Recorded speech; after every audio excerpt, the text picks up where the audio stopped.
The topic is the Congressional bailout, and of course we're talking to Dr. Paruchuri from Tennessee State University, who's given us some information relative to some of the difficulties involved with this congressional bailout. And of course, Dr. Paruchuri, let's pick up where we left off and give you an opportunity to talk about some of the solutions over the next 8 or 9 minutes in reference to how we deal with this particular issue.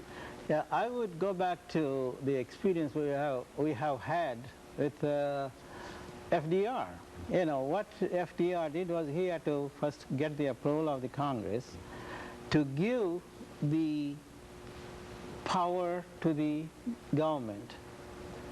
Until that time, the law was interpreted more in terms of very, very absolutely conservative thing, where the Congress could not do much, or the president could not do much. So he pushed through, he went to the people and said, look, this is the situation. Congress is not, the laws which we have now do not permit the president to really act or the Congress to act. So it was, you know, tax and spend policy which he has enlarged the earlier portion of earlier constitutional limitations, you know, they had at that time, and which helped the nation to recover out of the greatest depression we have ever had. In 1937, he was able to finally push through a number of pieces of legislation to give the power to the government and, of course, the federal government and also to the Congress. So Congress passed a piece of legislation for enlarging the amount of spending which the federal government could do, and also taxing powers. So until that time, it was not a solution available.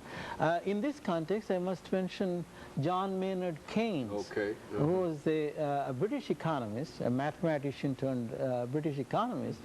He wrote an open letter through New York Times to the President of the United States at the time, FDR. What he did was, okay, look, whenever, there is nothing wrong with capitalistic society, but whenever the private enterprise system fails, it is the responsibility of the government to, you know, prop it up and save the nation. If it is not for John Maynard Keynes, probably it would not have been sinking in FDR's mind. But, you know, even FDR hesitated for a couple of years too, because that is a new economic policy. By the way, today everyone, whether it's conservative or liberal economists, they all say they are Keynesian economists. It was that John Maynard Keynes who has really helped improve the conditions of not only this country but around the globe. Well, his country was suffering, British economy was suffering because of the depression we have had. The same thing, it's a global depression today. And right now, you know, every country is suffering. And our unemployment has been increasing day by day, and number of people are going to be in the roles of unemployment, and these people, they have only 6 months to receive those unemployment benefits. But after that, what? So it has to be, Congress should approve something to make sure, extend that time period. Because it doesn't appear as if everything's going to be all right within the next 6 months. Within 6 months. And don't forget, number of people have been on the unemployment payroll. They may be ready for receiving some benefit from somewhere. It's not only the food stamp program which has been, you know, burdened with, but also they don't have any money to buy the basic things. And even when we talk about credit, if individuals don't have money and they can't get credit from it, they don't have any kind of collateral to go to the bank with, it simply leaves them in quite of a desperate situation. Would you say that? Yeah, it is absolutely correct. And even today, right now, even with a 700 points credit score, which you have, which is supposed to be pretty good, they could not get very many loans. And some of the large corporations, I understand, are having some real problems. Reputable corporations, I understand. Yes, and they have been having a tremendous amount of problem in getting some sort of credit so that they can expand their plant and equipment. And especially for sales. For example, auto industry, which suffered tremendously because of this credit crunch. And they could not get any banks, financing these, where the inventory of these different dealerships. So that means even though there is a deal between the salesman and the customer, they could not get it financed because the banks say no to the dealerships. And so it is a wholesale problem. And another thing which I want to mention here is why not we go a little bit more aggressively and a little bit more and enlarge the programs which FDR did. And if it is not for FDR, the country would be, I don't know where it would. And so essentially what you believe we have to do is to build on the New Deal, you see, and not to come up with something that is different, but to simply expand what has happened. It's a lot more than the New Deal of FDR. And so a lot more credit should be available, a lot more. And you should not, see, unfortunate thing in the early period was even the inflation. The prices have gone up, because number of these major manufacturing industries in this country are oligopolies. That means only few companies control the major share of the industries. So that means they are not going down in prices even though there isn't enough demand for their products. So whoever buys that, they are going to pay this high price, which automatically creates. In other words, there's no competition. Is that what we're saying? There is no competition. Unfortunately, our country, of course, we always say we are always very proud of our economic system, which is the capitalistic society where individual freedom and all that.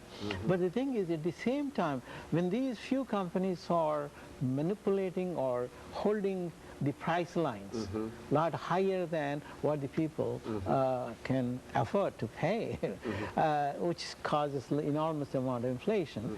They cannot have other things, because of the prices increase. But and one thing, Dr. Parachuri, over the last couple of minutes before we leave today, say something about some of these extraordinary salaries that these individuals were getting, and how that might impact upon what we're doing now. It was a number of the mistaken policies of these executives have created enormous problems for all these financial institutions and these different corporations. And here they also have golden parachutes, as we call them, where number of these executives, senior executives, were getting enormous amount of bonuses and big packages for their retirement. And I remember one top executive, without naming, he is going to get about $63.5 million for that company which is failing pretty miserably. And it's not just one company. Look at all these different institutions. And every one of them had a nice golden parachute packages which would take away the investors' money, basically. And while they are suffering losses, these people are still getting those packages. And that's why in this particular program, of this bailout program, one of the most important thing is they have put a clause, especially to the bankers, for example. They have said, look, you cannot give any of these golden parachutes, you do not have to honor them, because they were the ones who messed up these companies. And so even though there might be some kind of agreement or some kind of contract within the corporation, the government is essentially saying that you go back on that. And I don't know legally how good it is, but I think one of the most important thing Secretary Paulson and Bernanke and Baird said was, one of the major conditions, one of the most important condition is that these chief executives or their senior level executives should not have any packages until the companies make some kind of profit in reference to what they're doing. And of course, Dr. Parachuri, we're entering the last few seconds of this show for today, and we want to thank you for bringing again that excellent information, and it does give us some idea in terms of where we ought to go and how we are trying to make it there, and we certainly appreciate you for that. And of course, let us also encourage our audience to tune in again next week for another informative edition of Comments, so that they too might be more informed in reference to what is going on. Thank you and good morning.